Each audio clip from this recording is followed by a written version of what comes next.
الحمدللہ والصلاۃ والسلام علی رسول اللہ الکریم، اما بعد فاعوذ باللہ من الشیطان الرجیم، بسم اللہ الرحمن الرحیم۔ محترم ناظرین کرام، محترم بھائیوں اور بہنوں، السلام علیکم ورحمۃ اللہ وبرکاتہ۔ اللہ پاک سے دعا ہے اللہ پاک آپ تمام بھائیوں کی اور تمام بہنوں کی پریشانیاں دور فرمائے اور اللہ پاک آپ کو کامل صحت و تندرستی عطا فرمائے۔ ہائپو تھائرائڈزم یہ کیا بیماری ہے، اس کی علامات کیا ہیں اور اس کا ڈائٹ پلان کیا ہے اور اس کا علاج کیا ہے، اس کے اسباب کیا ہیں؟ تو ویڈیو کو شروع کرنے سے پہلے اگر آپ میرے اس چینل پہ نئے آئے ہیں یا ابھی تک آپ نے میرے اس چینل کو سبسکرائب نہیں کیا تو سبسکرائب کر دیں، بیل آئیکن گھنٹی کے نشان کو پریس کر دیں تاکہ میری ہر آنے والی انفارمیٹیو لیٹسٹ ویڈیو آپ تک پہنچتی رہے اور آپ میری ویڈیوز سے مستفید ہوتے رہیں۔ ناظرین، اللہ تعالیٰ نے ہمارے گلے میں ہارمون بنائے ہیں جن کو تھائرائیڈ کہا جاتا ہے۔ اب یہ تھائرائیڈ اگر وہ ضرورت سے کم بننے لگے تو اس کو کہتے ہیں کہ ہائپو تھائرائڈزم، اور اگر ضرورت سے زیادہ بنانے لگ جائے تو اس کو کہتے ہیں ہائپر تھائرائڈزم۔ اور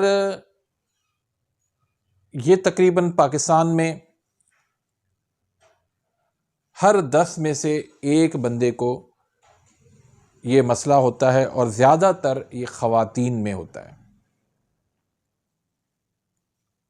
اور زیادہ تر ہائپو تھائرائڈزم خواتین کے اندر ہوتا ہے، لیکن لوگوں کو پتہ نہیں ہوتا۔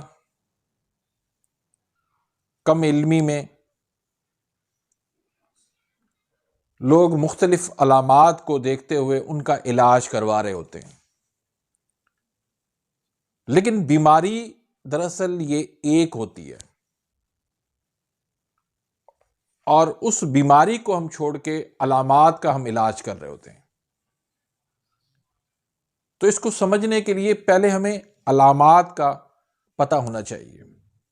اس کی علامات کیا کیا ہوتی ہیں؟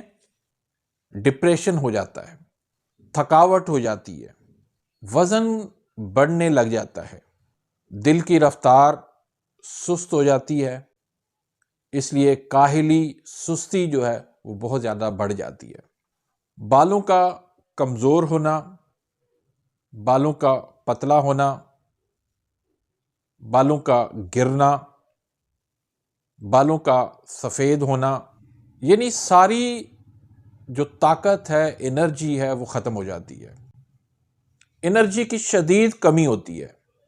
اور خواتین میں ماہواری کا irregular ہو جانا، اور اس میں پین ہونا، اور پھر جو بھی کھائے اس سے جسم کو توانائی نہیں ملتی بلکہ چربی بنتی ہے، فیٹ ان کا بڑھ جاتا ہے، پھر موڈ خراب ہو جاتا ہے، مایوسی ہوتی ہے، منفی سوچ ہوتی ہے۔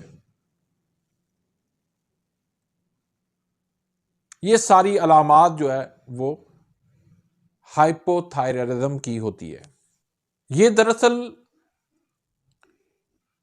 3 چیزیں اس میں دیکھی جاتی ہیں، 3 چیزوں کا ٹیسٹ کیا جاتا ہے، اس میں T3، T4 اور TSH۔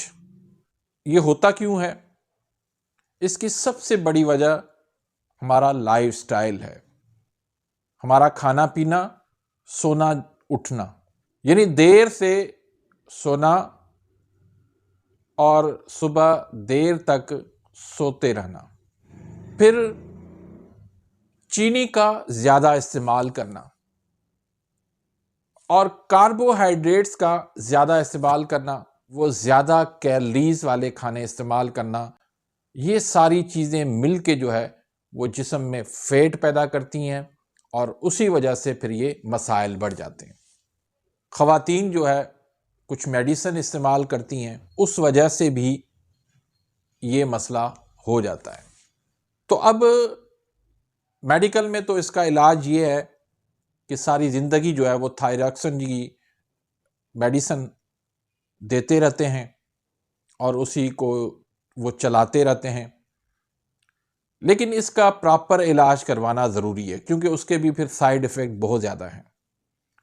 لیکن اگر آپ وہ میڈیسن استعمال کر رہے ہیں تو اس کے ساتھ ساتھ آپ کو ڈائٹ پلان کا پتہ ہونا چاہیے۔ اگر ڈائٹ پلان کا آپ کو پتہ نہیں ہے تو پھر یہ دوائیاں کچھ بھی نہیں کریں گی۔ وقتی طور پر تھوڑا بہت کنٹرول ہوگا لیکن یہ مسئلہ آہستہ آہستہ بڑھتا چلا جاتا ہے۔ تو ایسی غذائیں کھائیں جن سے یہ مسئلہ بڑھے نہ۔ اب پرانی تھیوری کے اندر تو یہ تھا کہ آپ سلاد نہ کھائیں، کچا پیاز نہ کھائیں، گرین لیو ہرے پتوں والی سبزیاں نہ کھائیں، لیکن نیو ریسرچ میں، نیو تھیوری کے اندر ایسا کچھ بھی نہیں ہے۔ آپ یہ چیزیں کھا سکتے ہیں، اس میں کوئی مسئلہ نہیں ہے۔ آپ پیاز بھی کھا سکتے ہیں، آپ بند گوبھی بھی کھا سکتے ہیں، آپ پالک بھی کھا سکتے ہیں، آپ شلجم بھی کھا سکتے ہیں، لیکن ان چیزوں کو زیادہ نہیں استعمال کرنا کیونکہ یہ چیزیں جو ہے وہ حرارت کم کرتی ہیں، اور جسم میں حرارت کا نہ ہونا اسی وجہ سے تو یہ ہائپو تھائرائیڈزم ہوتا ہے، کیونکہ ایسے مریضوں کے اندر فیٹی لیور بھی ہوتا ہے، یعنی جگر پہ چربی ہوتی ہے، اور جگر پہ چربی کب آتی ہے؟ جب جگر صحیح طرح سے کام نہ کر رہا ہو۔ تو جگر کو ایکٹیو کریں، اور جگر ایکٹیو کیسے ہوگا؟ حرارت والی چیزوں سے۔ اس میں آپ نے تمام تر چینی سے بننے والی چیزیں وہ آپ نے پرہیز کرنی ہے، کاربوہائیڈریٹس میدے سے بننے والی تمام تر چیزیں وہ پرہیز کرنی ہیں۔ آپ نے تلی ہوئی چیزیں، خاص طور پر جس میں گھی زیادہ ہو، کوکنگ آئل زیادہ ہو، وہ چیزیں آپ نے نہیں کھانی۔ آپ نے دودھ نہیں پینا، اور ہو سکتا ہے کہ ایسے مریضوں کو گندم کی الرجی ہو، ملک کی الرجی ہو، پیٹ ان کا خراب رہتا ہو، کولڈ ڈرنک ان سے بھی پرہیز کریں، زیادہ چائے بھی نہ پئیں۔ اور کھانا کیا ہے؟ اس میں آپ فش کھائیں، گوشت کھائیں، اس میں انڈے اس میں کھائیں، آپ فروٹس کھائیں، سرسوں کا ساگ کھائیں، ڈرائی فروٹس کھائیں، بکرے کا گوشت کھائیں، کالے چنے جو ہے وہ شوربے والے کھائیں، لہسن کا سالن بنا کے کھائیں۔ یہ ساری چیزیں جو ہے وہ آپ کو بہت زیادہ فائدہ دیں گی۔ اور صبح نہار منہ سب سے پہلے آپ ایکسرسائز کریں، واک کریں، جتنا آپ کو ٹائم ملے، جتنا پاسبل ہو آپ ضرور ایکسرسائز اور واک کریں۔ اور واک کے بعد آپ ایک کہوہ بنا لیں، اس میں آپ اجوائن، ادرک پانی میں ڈال کے اس کو ابالا دیں، تھوڑا سا آپ اس میں نمک شامل کریں، اور تھوڑا سا اس میں لیموں شامل کر کے آپ صبح شام آپ وہ کہوہ ناشتے سے 1 گھنٹہ پہلے یا آدھا گھنٹہ پہلے آپ پئیں۔ اور ناشتے میں ابلا ہوا انڈا، بوائل انڈا جو ہے ایگ، وہ زردی سمیت وہ ضرور کھائیں۔ آپ اشگند ناگوری لے لیں، آدھی چمچ آپ صبح کو لے لیں، آدھی چمچ آپ شام کو لے لیں۔ اگر آپ پانی کے ساتھ نہیں لے سکتے تو نیم گرم دودھ کے اندر آپ ہلدی شامل کر کے اس دودھ کے ساتھ آپ اشگند ناگوری لے لیں۔